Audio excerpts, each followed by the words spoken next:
호모 안테케소르와 네안데르탈인 그리고 해부학적 현대인 AMH들은 모두 신풍습을 행했다. 신풍습은 우리 호모 사피엔스 사피엔스가 출현한 뒤에도 계속되었다.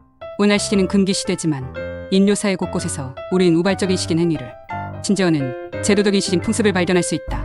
신풍습은 수없이 많은 수렵 채집 사회에서 공통적으로 존재했고 인류 역사 대부분의 기간 동안 우리는 수렵 채집의 삶을 살았다. 즉, 시기는 우리의 오랜 전통이었다.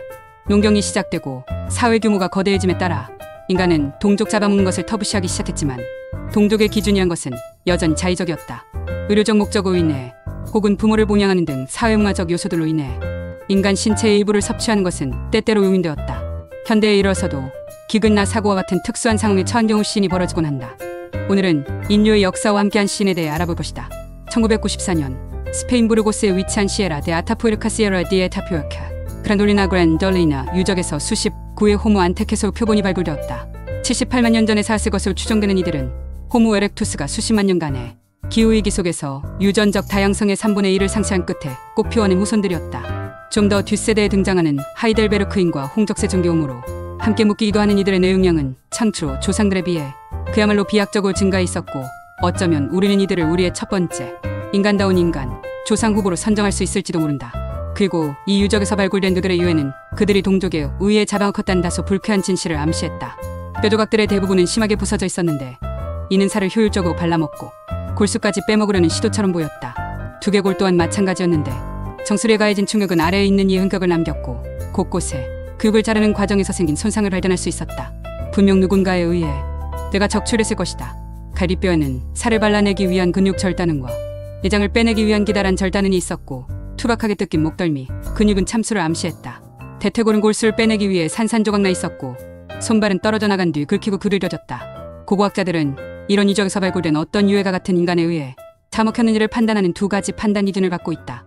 첫 번째는 동물의 뼈에서 발견된 것과 흡사한 골절 패턴과 도구에 의한 절단은 등 도살의 흔적이 여실히 드러나는가 이며 두 번째는 그 유해가 도살당한 동물의 사체들과 같은 공간에서 발견되는가 이다. 안테케소르의 이 유해들은 두 가지 기준을 모두 만족했다. 연구진들은 여타, 사냥감들과 마찬가지로 먼 곳에서 살해당한 뒤 유적지까지 질질 끌려온 사체가 이내 도축되었고 뼈가 부러졌으며 골수가 빼먹혔다는 사실을 발표했다.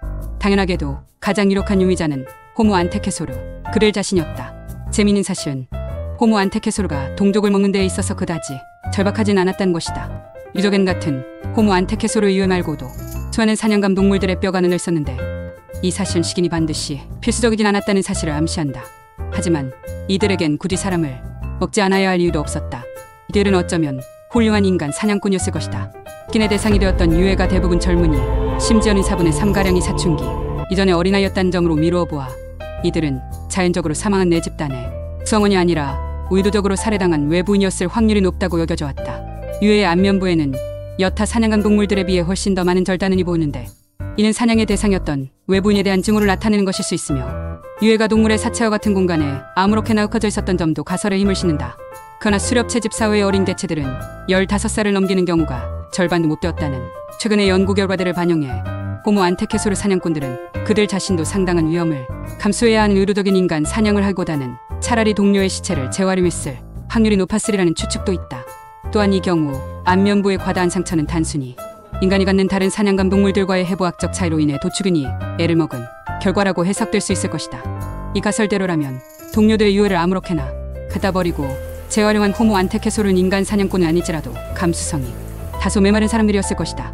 어느 쪽이든 우리의 조상격에 해당하는 자들이 도살자와 내열한 그 사이 어딘가에 있었다는 것은 유쾌하진 않은 사실이다. 네안데르탈인의 시기인 호모 안테케소르의 감수성이 어떠했는지는 정확히 알 수 없지만 그들의 반개후 손격인 수십만 년 뒤의 네안데르탈인들은 확실히 호모 안테케소르라는 더 따뜻한 사람들이었을 수 있다. 네안데르탈인은 붉은색 황토로 가죽을 칠했는데 종교의식을 위해서였거나 그냥 패션의 일종이었을 수 있다. 어떤 쪽으로 해석하든 그들은 조상들보다 감성적이었다. 이들이 동료의 유해를 정성스레 장례지냈다는 사실 또한 널리 알려져 있다. 호모 안테케소르처럼 감정이 메마른 몇몇 고고학자들은 네안데르탈인 유해 위에 놓인 꽃이 인간 동료에 의한 것이 아니라 그 주변에 살던 찍찍이들이 우연히 모아놓은 것일 가능성을 논하기도 하지만 말이다. 다소 풍부해진 감수성과 별개로 네안데르탈인도 동족을 먹었다는 점에선 호모 안테케소르와 같다. 네안데르탈인이 식인을 했다는 증거는 무수히도 많은데 그들도 조상들처럼 사슴과 동족을 함께 다뤘던 것으로 보인다. 1991년 프랑스 남동부 지역의 물라게르시 동굴에서는 10만 년 전에 살았던 6구의 네안데르탈인 유해가 말사슴 엘라프스의 뼈와 함께 발굴되었다. 네안데르탈인 유해와 말사슴의 뼈는 모두 같은 패턴에 박탈과 도구로 찌든 흔적이 발견됐고 운반이 융야독하는 특유의 절단은을 공유했다. 실제로 크로아티아의 크라피나 유적지에서 발굴된 유해의 일부는 조네까지 같은 네안데르탈인에게 자랑 컸다는 것이 정설이었는데 어떤 유해들은 골수가 풍부한 몇몇 뼈 조각만 쪼개져 있었기 때문이다. 그러나 장례 절차 도중 탈육을 하는 과정에서 말사슴을 도축했던 도구를 같은 방식으로 활용했던 것일 수도 있다는 주장도 꾸준히 제기되고 있다. 최근의 연구 결과에 따르면 크라피나 유적지에서 발굴된 유해에서는 단순히 동물을 도축하는 것과는 차이가 있는 일부 절단은도 발견되었다.